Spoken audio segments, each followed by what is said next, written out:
నిజం మాట్లాడితే తలకాయ పగిలిపోతుందండి. ఇలా ఏమైనా శాపాలు ఉన్నాయి అంటూ. ఇప్పుడు అమెరికాలో వాళ్ళ మనుషులే టెక్నాలజికల్‌గా హై బ్రెయిన్స్ ఉంటాయి. భారతీయులు అసలు ఎందుకు అవసరం వాళ్ళకి?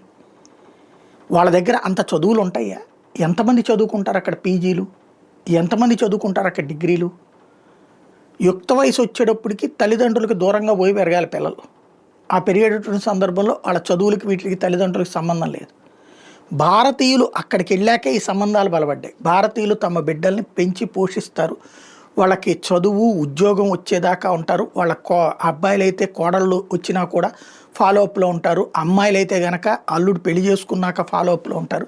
ఇది బాధ్యతాయుతమైనటువంటి సామాజిక వ్యవస్థని భారతదేశాన్ని చూసి భారతీయులు అక్కడికి వెళ్ళిన వాళ్ళ యొక్క జీవితాలు చూసి అమెరికన్లలో మార్పు వచ్చింది. అంతకుముందు అమెరికన్ల పద్ధతి ఏంటి? పెళ్లి చేసుకుంటారు, కోపం వస్తే విడిపోతారు. నీ పిల్లలు నా పిల్లలు కలిసి మన పిల్లలతో ఆడుకుంటున్నారనే సంస్కృతి అక్కడ. అంటే అబ్బాయి ఒక అమ్మాయిని పెళ్లి చేసుకుంటాడు, విడాకులు ఇస్తాడు. వాళ్ళిద్దరికి పుట్టిన బిడ్డలను ఇద్దరు షేర్ చేసుకుంటారు.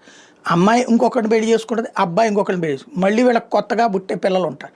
అందుకనినే ఆ అమ్మాయికితో వచ్చినటువంటి పిల్లలు అబ్బాయికి వచ్చిన పిల్లలు కాకుండా వీళ్ళిద్దరికి పుట్టిన పిల్లలు కూడా ఉంటారు. కాబట్టి నీ పిల్లలు నా పిల్లలు కలిసి మన పిల్లలతో ఆడుకుంటున్నారు అన్నటువంటి కల్చర్ అక్కడ ఉంది. అదే భారతీయుల్లో ఆ కల్చర్ లేదు. అదే భారతీయులకు ఉన్నటువంటి స్పెషల్ అడ్వాంటేజ్. ఇదంతా ఇప్పుడు ఎందుకు చెప్పాల్సి వస్తుందంటే, ఇప్పుడు అమెరికా బ్రిటన్లో భారత్కి వ్యతిరేకతను పెంచి పోషించేటటువంటి వాళ్ళు అక్కడేదో అద్భుతమైనటువంటి చదువుకున్న వాళ్ళందరూ ఉంటే వాళ్ళ ఉద్యోగ ఉపాధి అవకాశాలు భారతీయులు కొట్టుకుపోతున్నారు. మేబీ 1% అది నిజమై ఉండదు. కానీ ఎక్కువ ఆ వనరులు లేవే, ఎక్కువ అట్లాంటి ట్రైన్డ్ అయిన వాళ్ళు లేరే. అదే ఉంటే భారతీయులు ఎందుకు తీసుకుంటారు?